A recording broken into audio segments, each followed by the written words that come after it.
Fit Udaipur कार्यक्रम में doctor Smita Poonia आज हमारे साथ हैं। आप फेटल मेडिसिन की विशेषज्ञ हैं और ये एक नया फील्ड है जिस जो गर्भस्थ शिशु होता है उसकी और माँ की देखभाल के लिए एक अलग तरह की स्पेशलिटी है ये। क्योंकि भारत में डायबिटिक पेशेंट या यूँ कहें कि कॉम्प्लिकेटेड डिलीवरीज और भी बहुत सारी जो चीज़ें हैं वो हो रही हैं और नॉन कम्युनिकेबल डिजीज जो बढ़ रही हैं, इसके साथ साथ में जो प्रेगनेंसीज हैं वो भी कई तरह के कॉम्प्लिकेशन लेकर के आती हैं। तो इस तरह की जो कॉम्प्लिकेटेड प्रेगनेंसीज होती हैं इसको डील करने के लिए फेटल मेडिसिन नाम से एक अलग विधा है, अलग विज्ञान है, चिकित्सा विज्ञान की एक उप शाखा है, उसकी आप विशेषज्ञ हैं। डॉक्टर स्मिता, कार्यक्रम में आपका स्वागत। धन्यवाद, बहुत बहुत धन्यवाद आपका। डॉक्टर स्मिता, ये फेटल मेडिसिन हालांकि सुना है, बहुत अनसुना वो शब्द तो नहीं है, लेकिन ये इसका पूरा जो कवरेज एरिया अगर मैं आपसे पूछना चाहूँ तो क्या है ये ऑप्शन गायनी यानी स्त्री रोग विशेषता की एक सब ब्रांच है। इसमें क्योंकि मैं गायनिकोलॉजिस्ट भी हूँ तो मुझे नॉर्मल प्रेगनेंसी का जो एक जर्नी रहती है या प्रेगनेंसी के जो चेंजेस आते हैं माताओं में, उन सब से मैं अवेयर हूँ। तो बच्चे में उसका क्या इफ़ेक्ट होता है, क्या चीज़ नॉर्मल है, क्या चीज़ एबनॉर्मल है, बच्चे में कब क्या स्ट्रक्चर बननी चाहिए, क्या हम देखते हैं, बच्चे की ग्रोथ किस तरह से फॉलो करती है, ये सब चीज़ें हम देखते हैं। तो इसमें जैसे क्योंकि अब ये उप शाखा है लेकिन विशेषज्ञता लिए हुए है, तो कौन कौन सी जो अवस्थाएं हैं जिसमें आप तक एक माँ या एक पेरेंट्स के रूप में परिवार आपके पास पहुँचे? वैसे तो आपके ऑब्स्टेट्रिशियन कभी भी हमारे पास आपको स्कैन के लिए भेज सकते हैं प्रेगनेंसी के दौरान, पर कुछ ऐसे सिचुएशन होती हैं जैसे कि अगर माँ हाइपरटेंसिव है, माँ डायबिटीज़ है, या फिर उनको कोई हार्ट की समस्या रही है, कोई हार्ट की सर्जरी हुई है, और ज़्यादातर में IVF प्रेगनेंसी जो कि आजकल बहुत कॉमन है, या फिर मल्टीपल प्रेगनेंसी, मतलब एक से ज़्यादा बच्चे अगर माँ के गर्भ में हैं, तो ऐसे सिचुएशन में एक फीटल मेडिसिन स्पेशलिस्ट को आपको कंसल्ट ज़रूर करना चाहिए। कुछ इंडिकेशंस हैं क्या कि जनरली प्रेगनेंसी के जो शुरुआती महीने होते हैं उसमें परिवार को पता नहीं चलता कि किसी तरह की एबनॉर्मल डेवलपमेंट हो रहा है, तो क्या कुछ ऐसे इंडिकेशन है कि घर पे हम महसूस कर सके, गायनिक के थ्रू ही आप तक पहुंचना पड़ेगा? वैसे तो बिना पहले के स्कैन के ये नहीं पता करना मुश्किल होता है, लेकिन कई बार कुछ परिवारों में जीन के गुणसूत्र की कुछ कमियां होती हैं, कुछ प्रॉब्लम्स होती हैं, एबनॉर्मलिटीज़ होती हैं, या फिर किसी का पहला बच्चा एबनॉर्मल है, स्ट्रक्चर में एबनॉर्मलिटी है, किसी के ब्रेन में किसी के कुछ ऐसा प्रॉब्लम रहा है, किसी बच्चे का आपने पहले गुणसूत्र की जाँच कराई वो एबनॉर्मल है, तो ये सब चीज़ें रिपीट होने के चांसेस बहुत ज़्यादा होते हैं आगे की प्रेगनेंसी में। या फिर मान लीजिए किसी का IVF प्रेगनेंसी है, IVF प्रेगनेंसी वाले बच्चों में स्ट्रक्चर के, उसकी बनावट की एबनॉर्मलिटी होने के चांसेस ज़्यादा होते हैं, तो ऐसों को ज़रूर एक special sonography fetal medicine specialist से करवानी चाहिए। या फिर किसी माँ को जैसे हार्ट का कभी उनके बचपन में कोई हार्ट की कोई प्रॉब्लम रही हो, तो ऐसे में उनके बच्चों में भी वो प्रॉब्लम आने की बहुत चांसेस होते हैं। तो ऐसे जो माताएं हैं उनको एक नॉर्मल सोनोग्राफी नहीं करानी चाहिए, उनको एक स्पेशलिस्ट से डिटेल सोनोग्राफी की बहुत ज़रूरत होती है। दो पार्ट हैं, कुछ तो ऐसी प्रॉब्लम्स होंगी जिनको मैनेज किया जा सकता है, क्योर किया जा सकता है ड्यूरिंग प्रेगनेंसी, चाहे भले बच्चा हो चाहे माँ हो। कुछ प्रॉब्लम्स ऐसी भी होंगी जो मैनेजेबल नहीं होती होंगी। पहले जो मैनेज होती हैं उन समस्याओं की बात कर सकते हैं क्या हम? कौन कौन सी समस्याएं ऐसी जिनको हम इजीली मैनेज कर सकते हैं?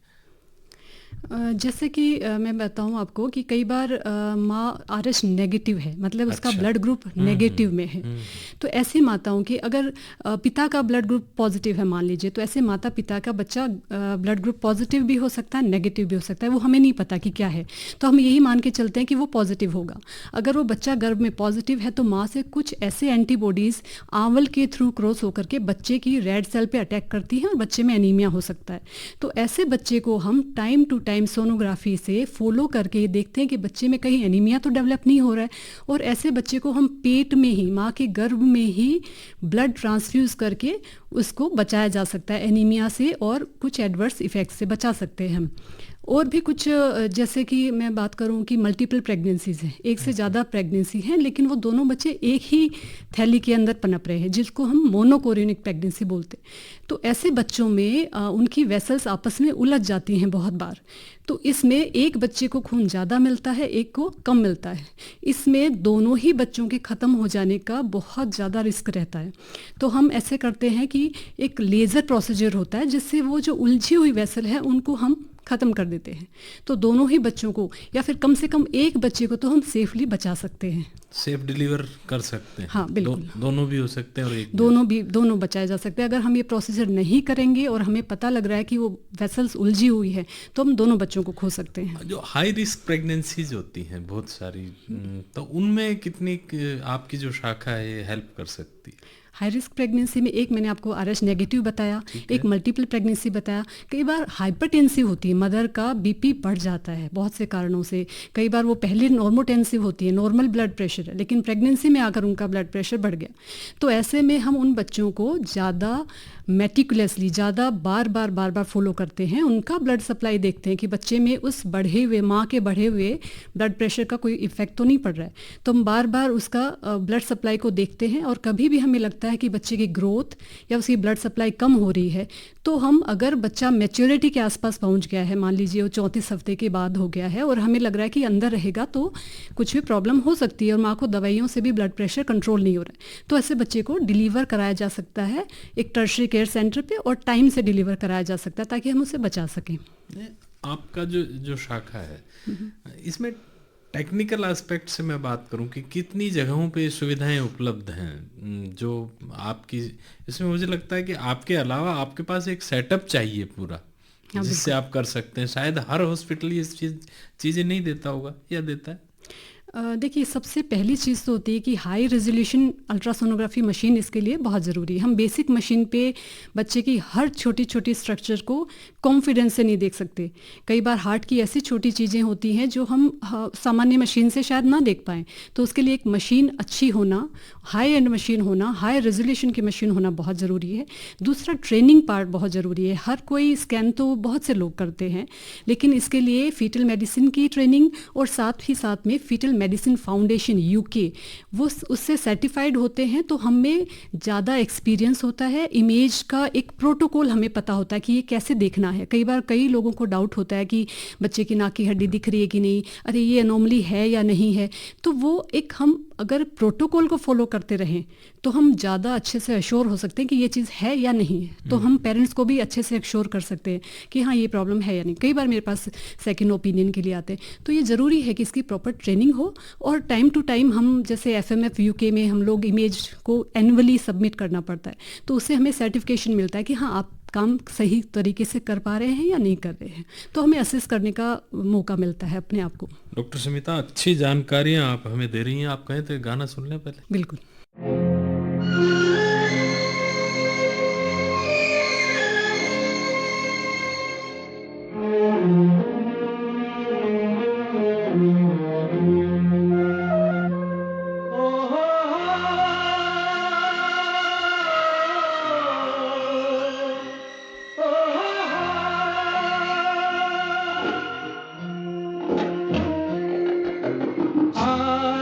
पुरानी राहों से कोई मुझे आवाज न दे, दर्द में डूबे गीत न दे, गम का सिसकता साज न दे, दर्द में डूबे गीत न दे, गम का सिसकता साज न दे।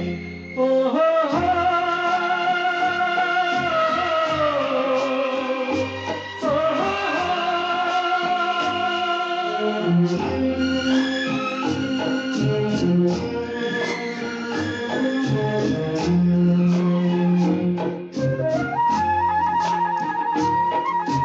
बीते दिनों की याद थी जिनमें मैं वो तराने भूल चुका। आज नई मंजिल ठिकाने भूल चुका, न वो दिल न सनम न वो दीन धर्म, अब दूर हूँ सारे गुनाहों से। आज पुरानी राहों से कोई मुझे आवाज न दे।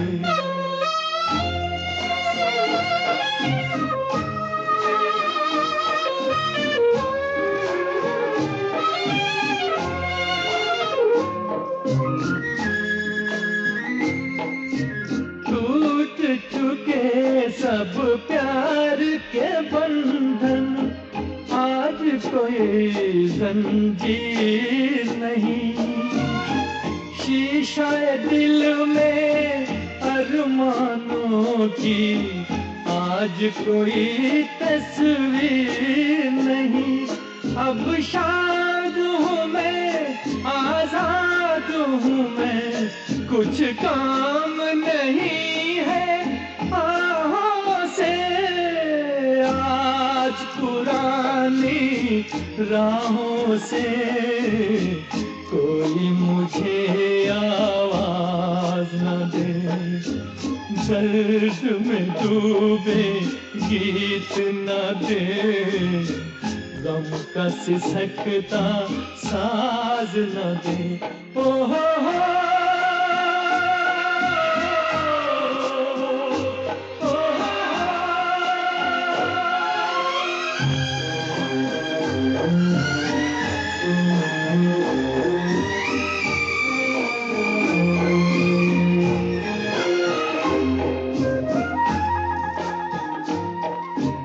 जीवन बदला, दुनिया बदली, मन को अनोखा ज्ञान मिला। आज मुझे अपने ही दिल में एक नया इंसान मिला। पहुंचा हूँ वहाँ नहीं दूर जहाँ, भगवान भी मेरी निगाहों से। आज पुरानी राहों से कोई मुझे आवाज न दे।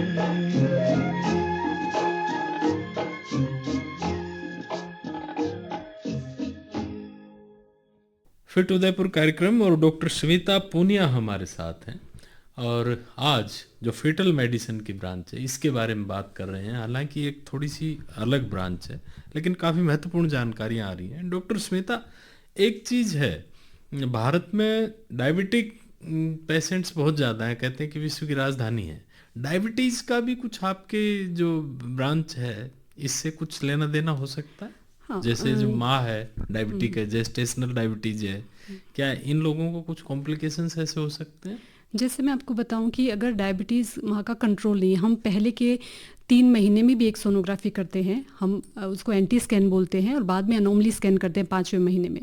हम ये देखते हैं कि पहले स्कैन से पहले 3 महीने में कैसा रहा है डायबिटीज़ कंट्रोल, प्रेगनेंसी से पहले और प्रेगनेंसी के तुरंत बाद माँ का शुगर लेवल कंट्रोल कैसा रहा है।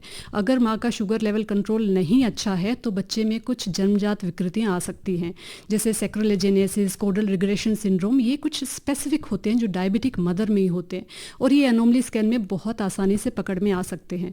तो अगर ऐसा रहता है कि किसी माँ का शुगर कंट्रोल नहीं रहा है और हमने बच्चे का स्कैन किया, ऐसा है, तो वो उस बच्चे को वो अपनी चॉइस से देख सकते हैं कि उनके पास टाइम होता है कि इसको टर्मिनेट कर सकते हैं, रेदर देन कि एक फुल टर्म पूरा बच्चा आपके पास आए और वो विकृत हो। अच्छा, जैसे टाइप 1 डायबिटिक मदर है, तो क्या उन लोगों को ज़्यादा आपके नज़दीक रहना चाहिए, आपके सुपरविजन में रहना चाहिए? उनको चांसेस ज़्यादा? कोई भी हाई रिस्क प्रेगनेंसी है, चाहे वो हाइपरटेंसिव मदर है, चाहे वो डायबिटिक मदर है, या किसी को ऑटोइम्यून डिजीज़ है, या किसी को हार्ट डिजीज़ है, उनको ज़रूर एक स्पेशलिस्ट से ही सलाह लेनी चाहिए। ऑटोइम्यून भी, जैसे थायराइड के पेशेंट हैं या कुछ इस तरह, ये लोग भी, इन लोगों को भी आप जो हाइपोथायराइडिज्म के पेशेंट होते हैं उनके बच्चों को भी हाइपोथायराइडिज्म हो सकता है, तो हम प्रेगनेंसी में भी बच्चे की थायराइड भी देखते हैं।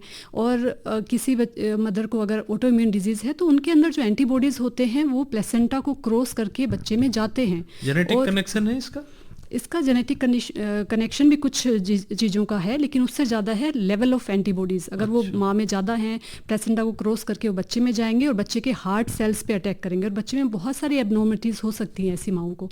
तो ऐसी माँओं को टाइम टू टाइम, जैसे उनको टाइम दिया जाता है, जैसे एंटी स्कैन का टाइम दिया, अनोमली स्कैन का टाइम दिया, उन्हें स्किप नहीं करना चाहिए स्कैन कभी भी।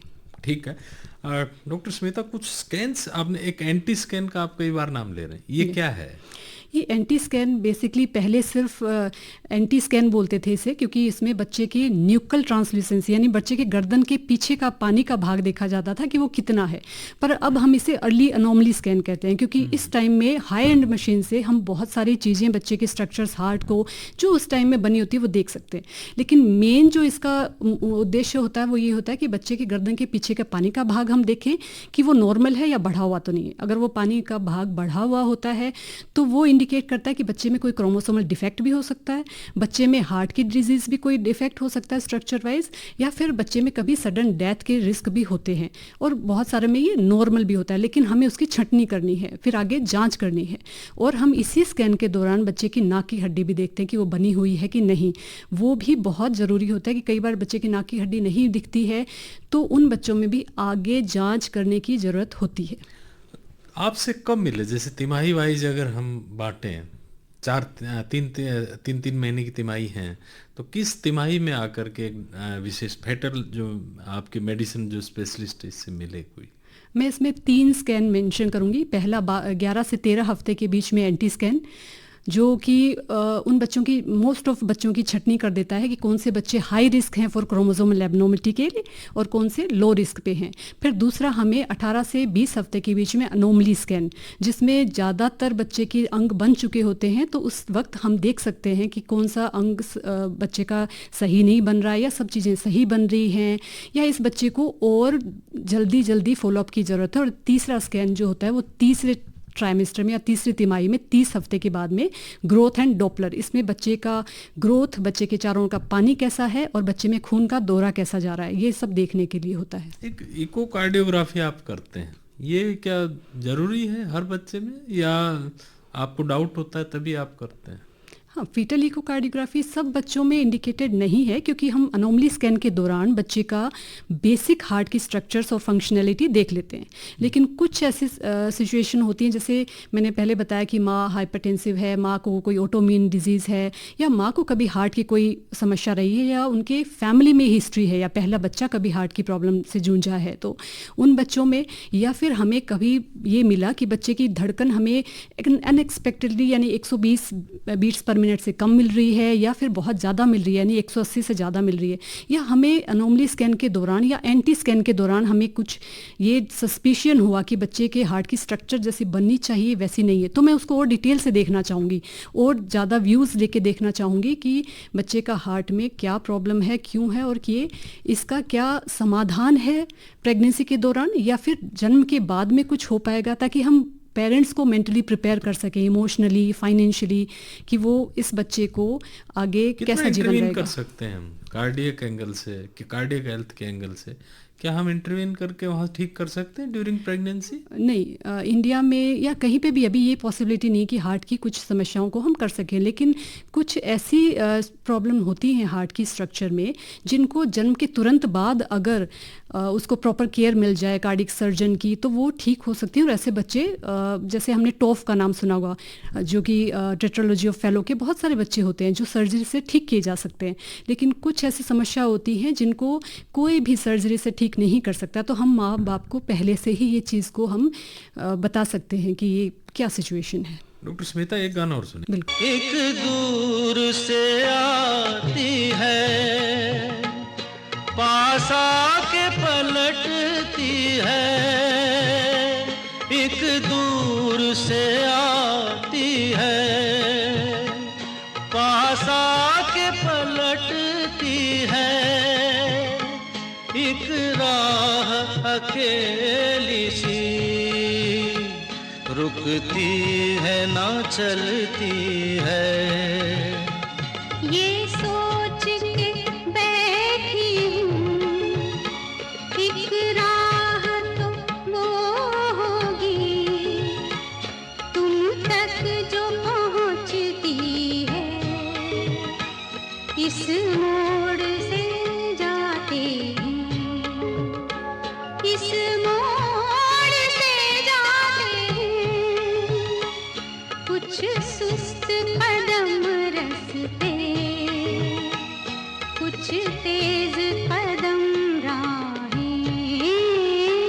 पत्थर की हवेली को शीशे के घरों में, तिनकों के नशे मन तक इस मोड़ से जाते हैं। इस मोड़ से जाते हैं। फिट उदयपुर कार्यक्रम, डॉक्टर स्मिता पूनिया हमारे साथ हैं। आप फेटल मेडिसिन की विशेषज्ञ हैं। और अब डॉक्टर स्मिता आपसे पूछेंगे, अर्ली प्रेगनेंसी का जो स्कैन है कब और क्यों किया जाता है? अर्ली प्रेगनेंसी का जो स्कैन है वो जैसे ही प्रेगनेंसी टेस्ट किसी महिला का पॉजिटिव आता है, जैसे कंफर्म होती है कि वो प्रेग्नेंट है, तो 8 से 10 हफ्ते में वो करा जा सकता है। इसका उद्देश्य ये होता है कि हम ये देखें कि ये जो प्रेगनेंसी टेस्ट आया है पॉजिटिव, ये बच्चा कहाँ ठहरा है, ये प्रेगनेंसी कहाँ ठहरी है, बच्चादानी के अंदर ही ठहरी है या कई बार ये ट्यूब्स में या ओवरी के आसपास ठहर जाती है, जो कि हाँ, जिसको हम एक्टोपिक प्रेगनेंसी बोलते हैं, जो माता के लिए जीवन का खतरा हो सकती है। दूसरा हम इसमें देखते हैं कि जो माता तारीख बता रही है अपनी, उसके हिसाब से बच्चे की ग्रोथ है क्या। और तीसरी चीज़ हम इसमें बच्चे की हार्ट बीट आई है क्या, ये देखते हैं। कई बार हार्ट बीट नहीं आई होती है, बच्चे का भाग दिख रहा है, तो हम माताएं बहुत अप्रेंसिव हो जाती हैं, डर जाती हैं कि क्या हुआ। तो हम उन्हें बोलते हैं कि 1 हफ्ते बाद, इसमें टाइम लगता है हार्ट बीट आने में कई बार, तो हम 1 हफ्ते बाद दोबारा रिपीट करके इसको देख सकते हैं। मान लीजिए प्रेगनेंसी मिसप्लेस्ड है, जैसे ट्यूबल प्रेगनेंसी, क्या उसको शिफ्ट किया जा सकता है ऐसी टेक्नोलॉजी, या टर्मिनेशन ही उसका? नहीं, ये बहुत ही गहन समस्या होती है।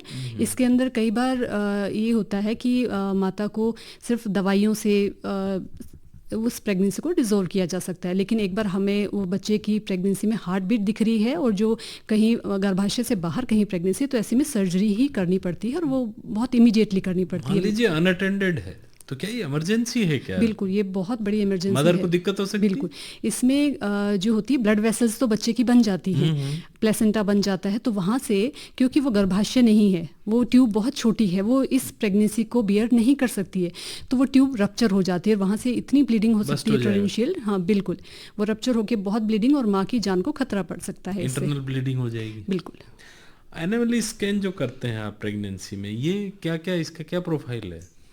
अनोमली स्कैन में हम पूरे ही बच्चे को डिटेल से देखते हैं कि उस वक्त में बच्चे की क्या स्ट्रक्चर्स और कैसे बननी चाहिए, वो सारा हम गहनता से देखते हैं। बच्चे का ब्रेन है, उसमें क्या बनना चाहिए, हाथ पैर बने कि नहीं, हार्ट, बच्चे का फेस, कई बार कुछ बच्चों के होंठ कटा हुआ होता है तो वो हम देखते हैं, और भी बच्चे की जो किडनीज कैसी बनी है, सही बनी है कि नहीं, उनमें कोई विकृति तो नहीं है, हार्ट की कोई विकृति तो नहीं, ये सब हम डिटेल से देखते हैं।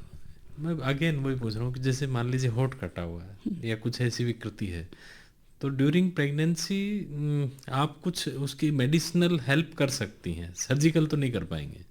नहीं, इसमें मेडिसिन से कुछ नहीं होता, लेकिन हम इसमें एक तो अगर किसी का होंठ कटा हुआ है बच्चे का, तो हम उसका तालू भी देखते हैं, कई बार दोनों साथ में कटे होते हैं।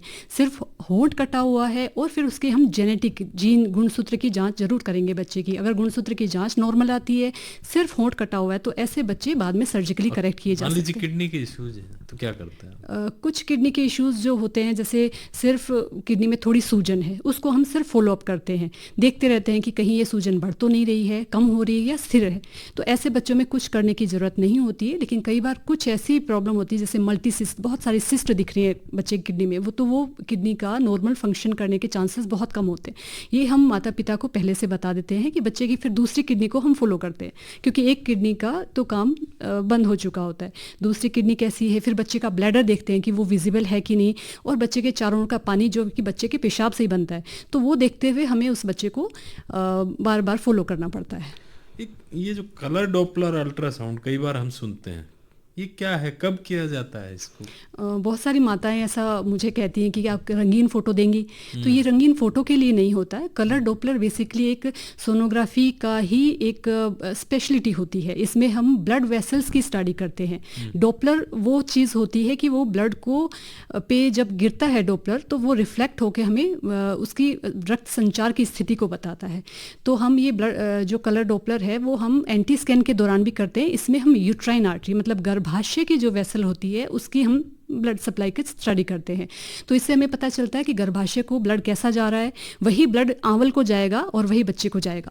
तो इसलिए इसकी स्टडी करते हैं। फिर एक हम तीसरे तिमाही में करते हैं ग्रोथ स्कैन के साथ में, तो उसमें हम देखते हैं कि बच्चे की ब्लड सप्लाई सुचारू रूप से है या नहीं। नाक की हड्डी कई बार दिखाई नहीं देती, तो ये क्या सीरियस बात है? बच्चे की नाक की हड्डी दिखाई नहीं दे रही है? क्योंकि नाक की हड्डी न दिख पाना ये एक ट्राइसोमी 21 यानी डाउन सिंड्रोम के बच्चों की भी खासियत होती है। साथ में कुछ और गुणसूत्र के जैसे एडवर्ड सिंड्रोम, पटाउ सिंड्रोम और बहुत सारे और सिंड्रोम्स में ये एसोसिएटेड होती है। इसलिए हमें ऐसे बच्चे जिनकी हमें नाक की हड्डी नहीं दिखाई दे रही है एंटी स्कैन के दौरान, तो हमें उनको आगे और स्टडी करनी पड़ेगी। जैसे हम ब्लड टेस्ट कर सकते हैं, डबल मार्कर, NIPT, या फिर बहुत हाई रिस्क अगर क्रोमोसोम डिफेक्ट का आता है उस बच्चे में, तो हमें उसके बच्चे के आंवल का छोटा टुकड़ा यानी कि इसे हम कोरियोनिक विलस सैम्पलिंग बोलते हैं, वो करके हमें कंफर्म करना होता है कि इस बच्चे में क्रोमोसोमल डिफेक्ट है या नहीं। अगर वो नेगेटिव आता है तो ऐसे बच्चों में बाद में नाक की हड्डी बन जाती है, कोई प्रॉब्लम की बात नहीं होती है। लेकिन हमें उन बच्चों को कंफर्म करना होगा कि ये इनमें गुणसूत्र ठीक है या नहीं। लेकिन अलार्मिंग तो है, अगर ये अलार्मिंग है, बिल्कुल अलार्मिंग, चिंता की बात है।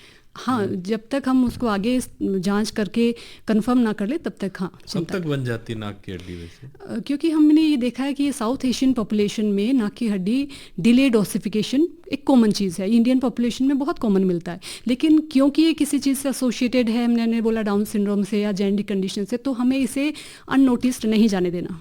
डाउन सिंड्रोम से डायरेक्ट कनेक्टेड है या ये स्टडी प्रूवन है कि डाउन सिंड्रोम से कनेक्टेड है? बिल्कुल, ये डाउन तो न्यूरोलॉजिकल और भी एबनॉर्मलिटी हो सकती है? न्यूरोलॉजिकल एबनॉर्मलिटी नहीं इससे एसोसिएटेड होती है, लेकिन ये क्रोमोसोम की जैसे ट्राइसोमी 21 डाउन सिंड्रोम है उनमें ये एसोसिएटेड होता है 60-70% में। एक शब्द है सेलेक्टिव फीटल रिडक्शन, ये क्या है? सेलेक्टिव का मतलब है कि हम सेलेक्ट करके किसी एक बच्चे की या दो बच्चों की ग्रोथ को वहीं पे बंद कर दें। जैसे ये IVF का ज़माना है, इसमें जब भी IVF होता है तो ये प्रेगनेंसी की संभावना बढ़े, इसलिए हर IVF स्पेशलिस्ट 2 बच्चे कम से कम ट्रांसफ़र करता ही है। कई बार ये 2 बच्चे जब गर्भाशय में ट्रांसफ़र किए जाते हैं तो अंदर जाके डिवाइड होकर 2 से ज़्यादा भी बन सकते हैं, ट्रिपलेट प्रेगनेंसी हो जाती है। अब ये जो मल्टीपल प्रेगनेंसी होती है इसके अपने कॉम्प्लिकेशन होते हैं। माँ को भी हो सकता है, माँ का BP बढ़ना, माँ का शुगर बढ़ना, और बच्चे में pre maturity, pre term delivery के चांसेस होते हैं क्योंकि गर्भाशय इतने बच्चों को नहीं संभाल पाता है। तो वो प्रेगनेंसी को सेफ आगे बढ़ाया जा सके तो हम 1 या 2 बच्चों को की ग्रोथ को वहीं पे स्टॉप कर देते हैं ताकि हम बिल्कुल, ये बिल्कुल सेफ है। और ये कितने पीरियड तक हो सकता है, मतलब अगर ये हम 10 से 12 हफ्ते के बीच में ही करते हैं। उसके बाद नहीं हो पाएगा? नहीं, उसके बाद में हो सकता है लेकिन उसके कॉम्प्लिकेशन ज़्यादा होंगे, पूरी प्रेगनेंसी लॉस होने के चांसेस ज़्यादा होते हैं।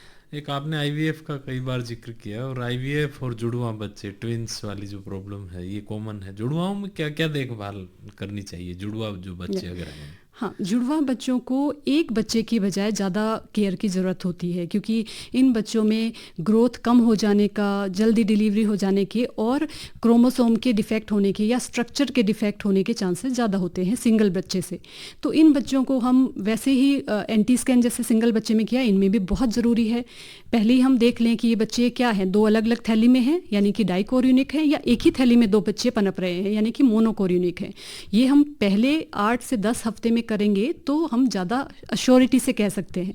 उसके बाद अनोमली स्कैन में भी, और अनोमली स्कैन के बाद में इन बच्चों को हमें सिंगल बच्चे से ज़्यादा फ्रिक्वेंटली देखना पड़ता है। जैसे अगर डाइकोरियोनिक है तो हर महीने सोनोग्राफी होती है। मान लीजिए 2 से भी ज़्यादा है तो और रिस्क बढ़ जाता है? जी बिल्कुल, हर बच्चे के साथ में रिस्क बढ़ता है, प्री टर्म डिलीवरी का भी और उसमें स्ट्रक्चर डिफेक्ट होने का भी। अब मैं पूरे प्रोग्राम को सम अप करूँगा। डॉक्टर स्मिता, आपके फाइनल वर्ड्स शॉर्ट में बताएं, क्या क्या ये जो पूरी आपने बातें बताई, जो एक आम आदमी है वो किस तरह से आपको ले क्या सुने, आपसे क्या अपेक्षाएं हैं आपकी उनसे?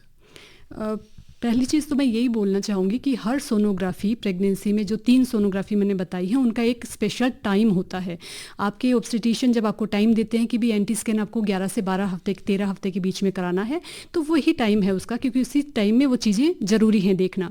अनोमली स्कैन है 18 से 20 हफ्ते है, तो उस टाइम को एक तो स्किप ना करें। कई बार लोग माताएँ लेट आती हैं तो हम भी हाथ बन जाते हैं कि ये चीज़ें हम नहीं देख पाते, क्योंकि सबका लिमिटेशन है। दूसरी चीज़ ये होती है कि अगर कोई भी हाई रिस्क है, जैसा मैंने अभी बताया है, तो वो माताएं स्पेशल ध्यान रखें और एक फीटल मेडिसिन स्पेशलिस्ट से अपने स्कैन ज़रूर करवाएं।